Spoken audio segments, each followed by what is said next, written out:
अस्सलामुअलैकुम फ्रेंड्स, मैं हूं उस्मान अशरफ और आप देख रहे हैं बिज़नेस आइडियाज़ उर्दू। दोस्तों, आज की इस वीडियो में हम स्कूल के बारे में जानेंगे, लेकिन इससे पहले मैं आपको बताता चलूं कि पहले भी इस हवाले से एक वीडियो अपलोड कर दी गई है कि जिसमें हमने स्कूल की रजिस्ट्रेशन के हवाले से बात की थी। आज हम बात करेंगे कि उसके फर्नीचर और दीगर अखराजात के हवाले से। तो पहली वीडियो का ये लिंक ऊपर आ रहा होगा, इस पर क्लिक करके आप पहली वीडियो भी वॉच कर सकते हैं। हम बात करेंगे कि स्कूल स्टार्ट करना है, उस पर हमारे खर्चे कितने कितने आ जाएंगे स्टार्ट करने पे।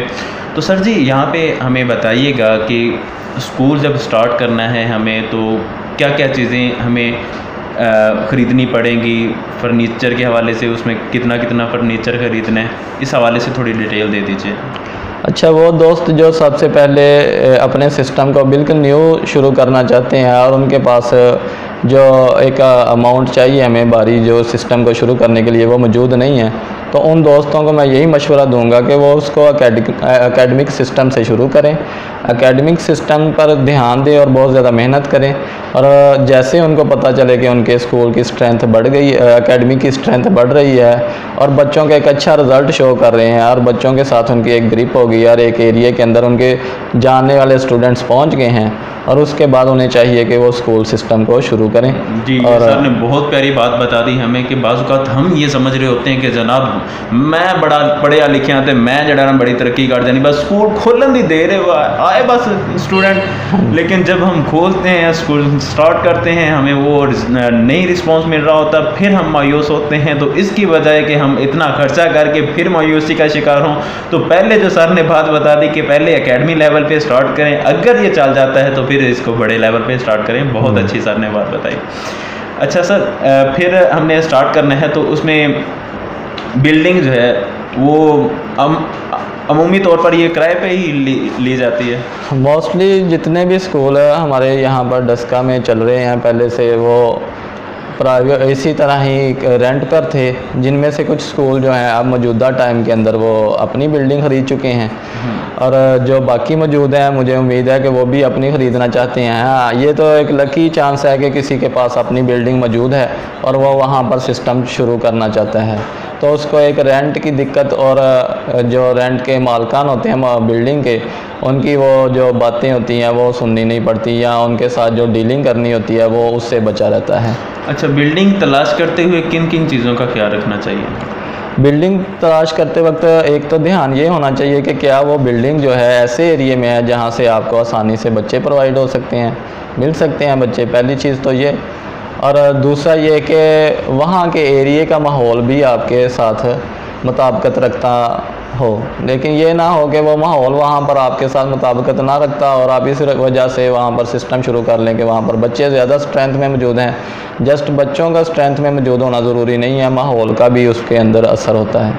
सही हो गया। चलिए, इन चीज़ों को देखते हुए अगर बिल्डिंग तलाश कर लिया, उसके बाद हमारा जो फर्नीचर वगैरह का ख़र्चा है ये किस तरतीब से हमें थोड़ा डिटेल बता दीजिए कि फर्नीचर का ख़र्चा, जैसे आपने ये स्कूल स्टार्ट किया हुआ है तो यहाँ पे कितना कितना ख़र्चा आया है ये फर्नीचर वगैरह का और दीगर? जैसे ही मैंने ये सिस्टम शुरू किया था तो गालबन इसका रेंट जो है बिल्डिंग का 20,000 की रेंज में पे कर रहे हैं। तो उसके अंदर ये था कि जो जैसे मैंने मैट्रिक तक ये सिस्टम शुरू किया है तो गालबन शुरू में मुझे फर्नीचर जो है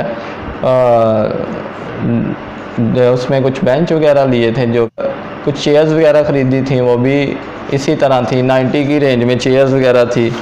तो वो भी गालबन इसी रेंज में 1,35,000 की रेंज में मिल गई थी मेरे पास।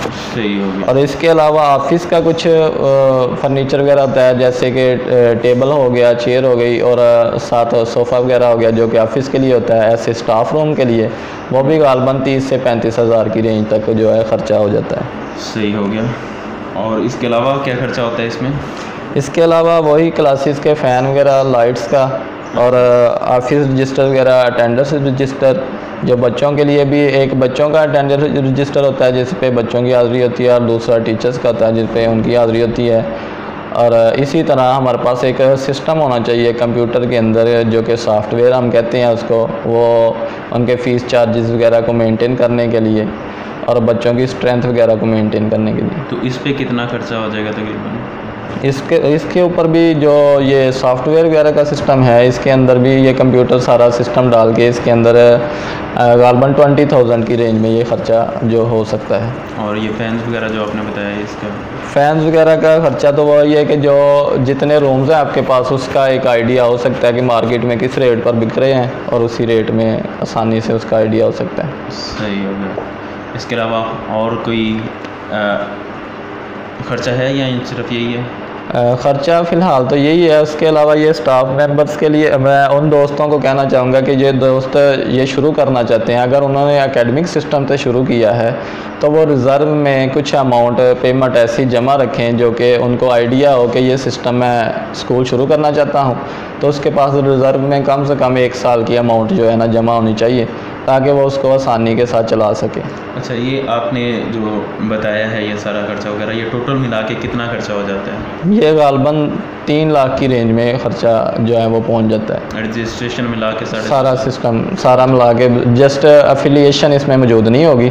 अफिलिएशन के अलावा अफिलिएशन अगर होगी तो वो 90 हज़ार रुपया बॉयज़ कैंपस का 90 और 90 हज़ार रुपया गर्ल्स का, 1,80,000 वो मिलाकर 4,80,000 यानी कि 5 लाख की रेंज में ख़र्चा पहुँच जाएगा। वो तो उस सूरत में होगा जब एफिलिएशन करवाना चाहते हैं। उसके अलावा हमारा 3 लाख ये लगा है।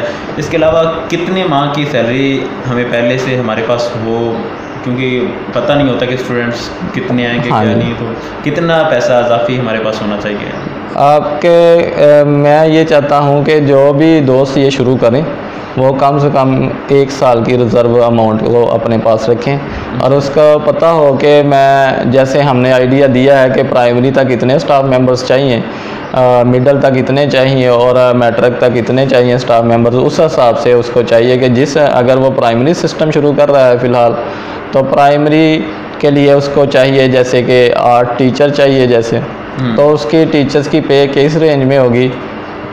5,000 है, 6,000 है या 10,000 है पर टीचर को दे रहा है, तो उस हिसाब से उसके यहाँ पे मेरा ये भी सवाल है कि अमूमी तौर पर ये देखा गया है प्राइवेट स्कूलों में इतनी टीचर्स की तनख्वाह नहीं होती लेडीज़ टीचर की, तो यहाँ पे हमारे इलाके डस्का में क्या चल रही है रेंज तकरीबन लेडीज़ की?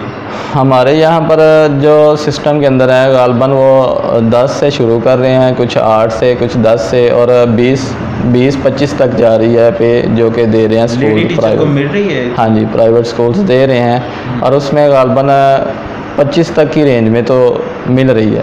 अच्छा, सही। हाँ जी, चलें बहरहाल, तो ये हमारा 3 लाख से ये सेटअप तो हमने स्टार्ट कर लिया, ये जो तरीका बताया आपने सब करवा लिया।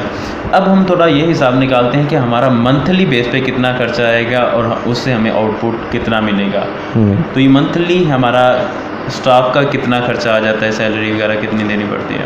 मंथली बेस पर मेरे जो स्टाफ मेंबर्स हैं उनकी 67,000 तक जो है वो पे चार्ज की जाती है। अच्छा। और इसके अलावा जो दूसरे सिक्योरिटी गार्ड हैं और आया हैं उनके लिए एक अलहदा से उनके भी चार्जेस पे किए जाते हैं, जिसमें 10,000 रुपया सिक्योरिटी गार्ड का है और 6,000 रुपया जो है आया की ड्यूटी का है। सही हो गया। इसके अलावा और खर्चा? नहीं, उसके अलावा कोई नहीं है खर्चा। हाँ, फर्नीचर की जो ज़रूरत पड़ती है साथ साथ वो फिर उसी हिसाब से जिस हिसाब से ज़रूरत है। बिजली का बिल कितना आ जाता है? बिजली का बिल जो है वो कुछ तो मेरे ख्याल में एरिया पे भी डिपेंड करता है कि किस एरिया में कितनी चार्जेस है। मेरे बहरहाल यहाँ पर 1200 की रेंज में आता है। चले। हाँ जी। और इसके अलावा हमारे जो है किराया है तकरीबन 20,000 बिल्डिंग का। जी जी। तो ये मिला के कितने खर्चा हो जाता है हमारा महीने का? महीने का जो खर्चा है ये गालबन हमारे पास 1,20,000 तक की रेंज में हो जाता है। 1,20,000 तक हाँ खर्चा चला जाता है। अब हम थोड़ा बात करते हैं कि ये तो हमारा खर्चा हो गया, हमने पहले भी लगाया इतना खर्चा, महाना भी इतना कर रहे हैं। अब हमें आउटपुट कितना मिल रहा है? हमारे यहाँ पे कितने स्टूडेंट्स हैं यहाँ पे पढ़ रहे हैं? हमारे पास प्राइमरी तक जो सिस्टम के अंदर स्टूडेंट्स हैं वो 200 की रेंज में हैं।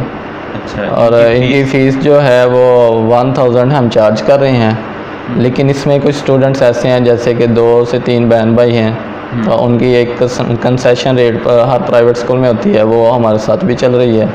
और उसके बाद मिडिल क्लास है तो वहाँ पर उनके चार्ज कर रहे हैं हम 1000 की रेंज में ही 1200 की रेंज में। और 1200 के अलावा फिर मैट्रिक तक है उनकी स्टूडेंट्स हैं जिनसे हम 1200 चार्ज कर रहे हैं। वो गालबन 20 स्टूडेंट्स की रेंज है। नहीं, ये मिडल वाले जो हैं, मिडल वाले हमारे पास 70 की रेंज में। अच्छा, 70 ये हो गए जिनसे हम 1200 रुपया चार्ज करना चाहिए। और जो मैट्रिक वाले हैं उनसे कितना चार्ज कर? मैट्रिक वालों से 1500 रुपया चार्ज कर रहे हैं। अच्छा, हाँ जी। तो ये स्टूडेंट्स हैं वहाँ पर हमारे पास 20 की रेंज में, 20 से 25 की रेंज तक स्टूडेंट्स मौजूद हैं। तो टोटल मिला के ये हमारे पास कितनी रकम आ जाती है महाना? अगर तो जैसे मैंने अभी बताया है कि स्टूडेंट से हम ये चार्जेस तो हमारी तरफ से हैं कि प्राइमरी तक 1000 है और मिडिल तक 1200 और मैट्रिक के स्टूडेंट 1500 रुपया पे कर रहे हैं।